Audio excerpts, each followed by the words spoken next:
Hi, my name is Shea Petaja. I'm with New Retirement Radio and Prout Financial Design, and we had Jon Sluice on to talk about what if you want to retire this year. So COVID has changed a lot of things, and the majority of people are saying that it actually is going to extend their retirement plans. What if you are in the percentage of people who actually this is speeding it up? You want to retire by the end of 2020.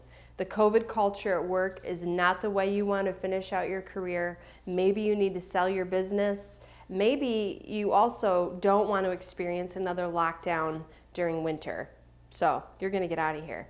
Lots of options. We're going to have the guys on today, and I'm going to be behind the camera. So I'll be shooting questions off to them and interacting with them just to help keep this moving along, because we know CPAs can be a little, like financial advisors, boring. So welcome. We're happy to have you, and we hope to make this fun.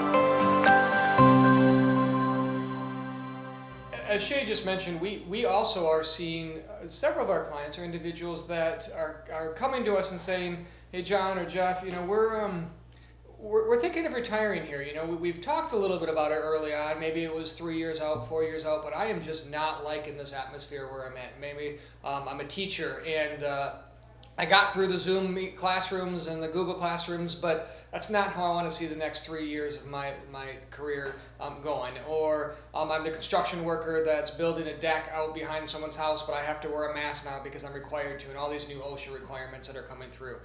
It's just not for me. And so what does that look like? What do I do? Normally, we have several years to plan for retirement. I think we talk, 2 to 3 years in advance, and we want to think about it. And it's coming really quick. So what are the things that we can be doing here? And some of the things we have to be doing, and some of the things, quite frankly, we shouldn't be doing. I think what we've talked about a lot is we have these checklists. Once we get an idea in our mind of that we're going to retire, okay, we've made that point, but now I want to start crossing things off. My big thing I want to suggest here as we're talking about this is to remember there are certain things that we do have to check off here this year, but there are several things that we don't want to check off.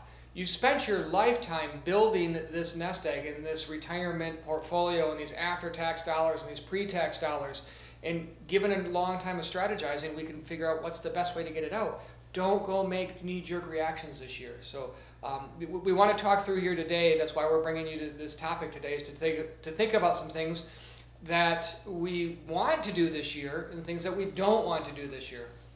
So with that, maybe we could just start out. We've got a couple pre-questions kind of staged a little bit here that Shea, like she mentioned, is going to talk through with us, and we'll try to answer those. So, all right, so first off, I'm assuming that someone needs to set the date. So let's pretend that they want to be done by the end of December 2020. What do they need to start looking at right now? Well, I would say right away it's time to assemble the team. Let's get the tax guys together, the CPAs, the financial advisor, and determine, number one, is it even feasible to retire this quickly? Is your portfolio set up for this? What's the tax impact going to be? Because that'll get into the whole concept of, am I actually going to make more money in retirement? Because maybe I'll be paying less taxes than I'm used to. I see that quite a bit. yeah. You see that quite a bit? That's exciting. Well, yeah, and I think probably the biggest change is when someone's living off of retirement income, they're no longer having Social Security, Medicare taxes withheld out of their wages. So someone who's used to being a wage earner, that feels like a bonus. Right, in all these years, it's a common feeling where during these years of saving, you're saving and it's ingrained inside of you that you're saving for retirement, so you're putting away 10% of your income and you're paying these taxes, that when you actually shift to being a spender, it's hard for many baby boomers, quite frankly, to actually start spending. And we find that they are so used to saving that they don't spend as much as they even planned on doing. And so when you really run these projections and these financial plans, that people are better off than they thought they were going to be, that you don't need these huge, gigantic retirement accounts that you thought, that when you start adding in the Social Security, the pension, and the 401ks that you have, that you may be okay. And now let's live life. Let's do what we're doing. And so that's part of building that team, like you said, is getting that comfort level to say we can do this and being okay with it. That, yes, this COVID-19 pushed me into it, probably a little sooner than I want to, but you know what? I'm okay with that and having that peace. Or, no, I'm going to have to deal with it for another 2 years because, quite frankly, you just aren't going to make it. And the probability, the financial plans can run lots of different scenarios and probabilities of what happens if another COVID-19 hits, or what happens if the stock market goes up or goes down. How does that impact it?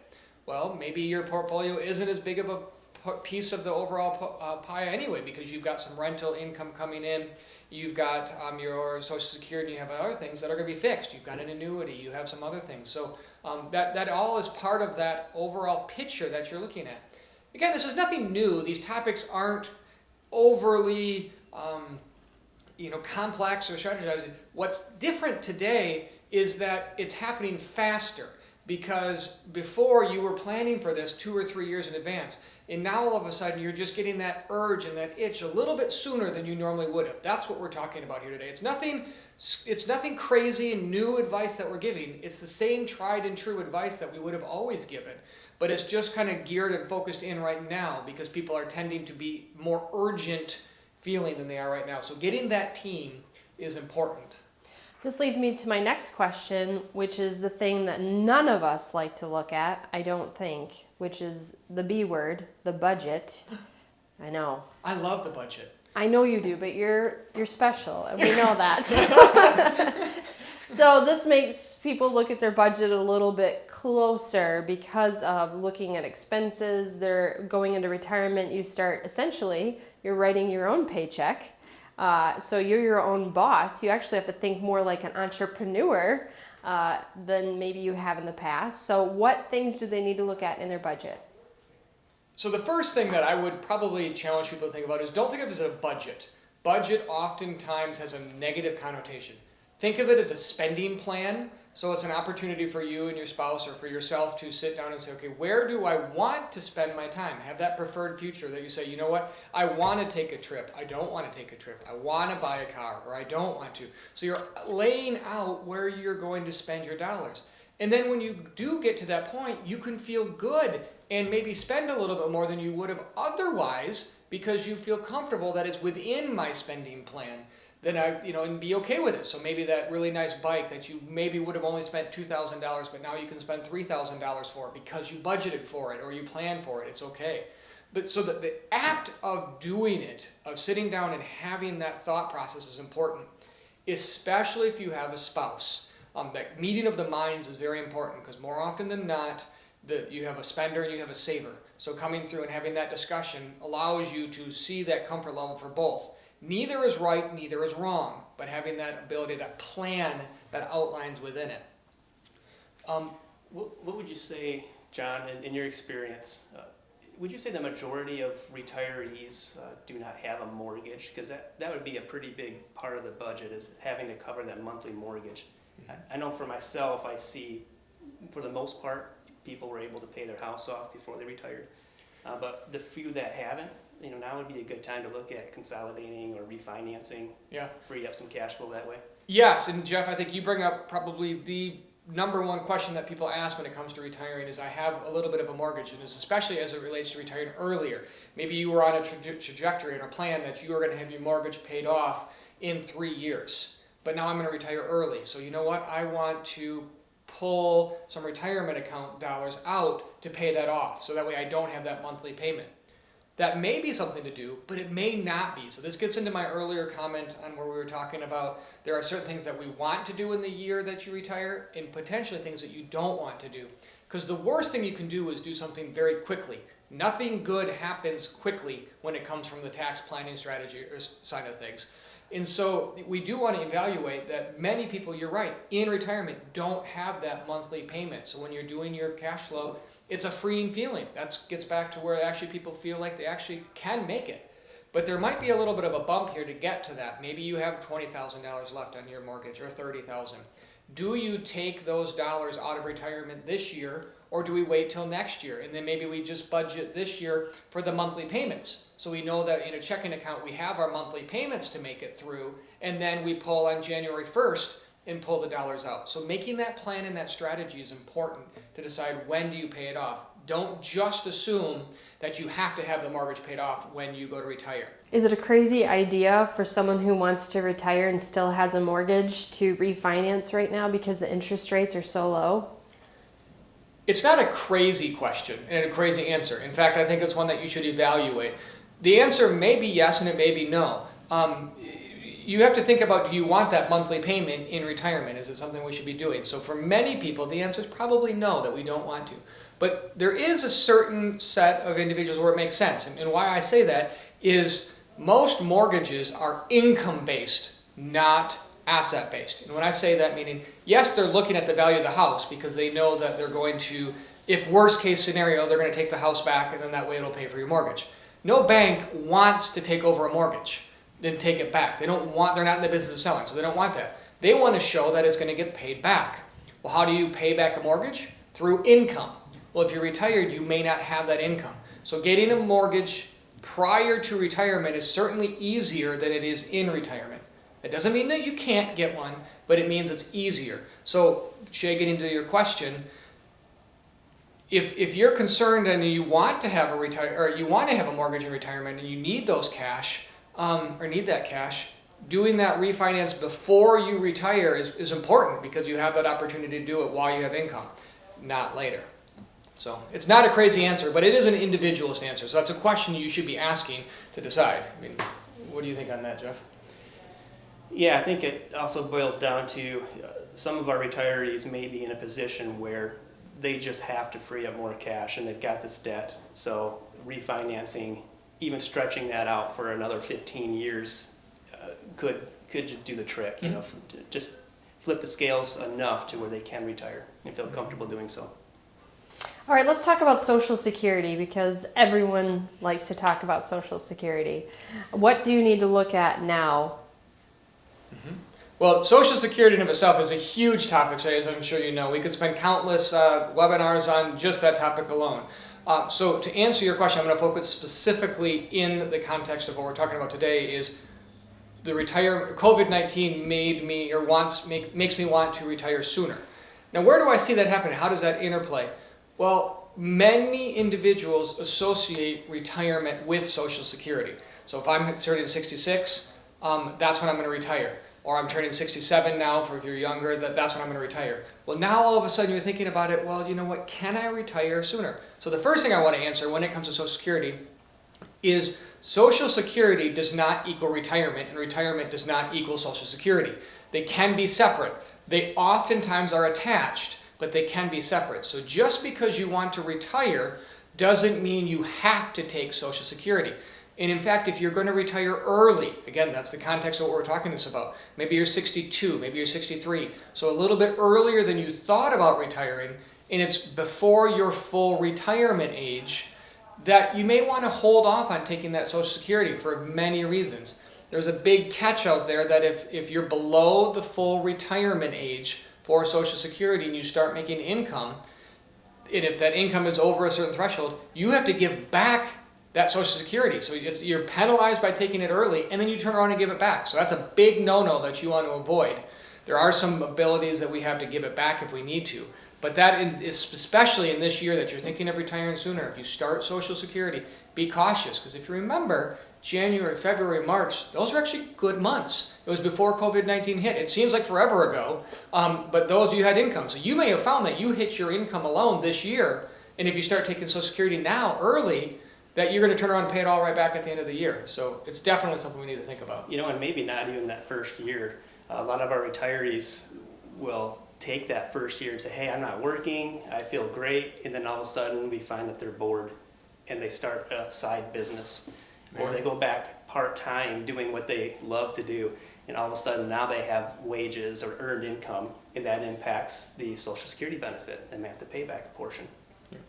Yeah, there's a huge, I have an article I just found, a huge increase of retirees who are becoming entrepreneurs and creating new side hustles that really energize them. And so if you think you might be that person and you just want to take a year sabbatical and pretend you're retired to figure it out, that's something to talk to your CPA or your financial advisor about, because that's a reality that I think most boomers aren't prepared to face, is that retirement isn't what they thought it was going to be, and they want to rewrite the story for that phase of their life. All right, so also, what about a cash flow projection? What does that mean? We talked about that? Yeah, with the that was budget? budget, yep. All right. What is one thing you shouldn't do this year if you're going to retire? Shouldn't do. Shouldn't, I would say, is feel that urgency that there's a lot of things that you have to do. So what you shouldn't do is try to do too many things all at once. So don't go and just immediately pay off your mortgage. Don't go and immediately assume that I'm going to retire so I have to call the Social Security tomorrow. So you should not make a bunch of knee-jerk reactions. You've spent a lot of time building this wealth and building your retirement. Don't go throw it away by making urgent knee-jerk decisions. What you should do is slow, make a plan, because there are some things that you have to do this year that we want to talk about, but what you shouldn't do is just make a whole bunch of knee-jerk reactions. So what do you have to do this year? Well, if you are part of a employer-sponsored plan, so if you're retiring from your company that you work for, is double check the 401k rules. You may have to transfer that 401k out into an IRA, or you may be able to leave it there, but talk with your financial advisor to see what will work best in that situation. So that's one thing to look at right away. Hopefully by now you also understand what your health insurance situation is. Retiring early before the age of 65, you're not eligible for Medicare yet. So really know what health insurance is going to cost you, or if you're one of the lucky few, it might be part of your retirement package to have health insurance, but that's few and far between, it seems. Yeah, maybe getting an early buyout, potentially that's part of the discussion that we're having with some clients. But something else that you should look at is this may be your last opportunity to have earned income. Yes, there is always the ability that you're going to take the sabbatical year and then you're going to go back at it and do a side hustle like Shea mentioned.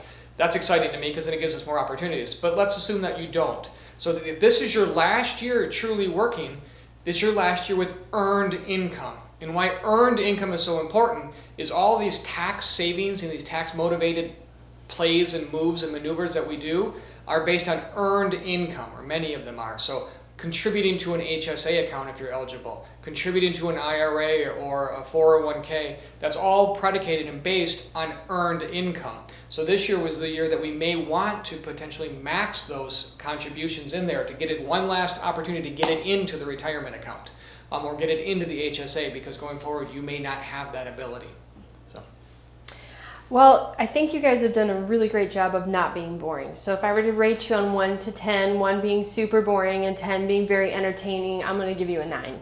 Oh, wow. Yeah, so I think we need to do another recording though and talk about specifically business owners who need to and want to retire sooner than they thought, because that's an entirely separate can of worms. So I'm pitching this as our next recording, and just give me a thumbs up if you're into it. Yeah, I think it's fantastic. All right, good. Awesome. Thanks. Thanks, Shea.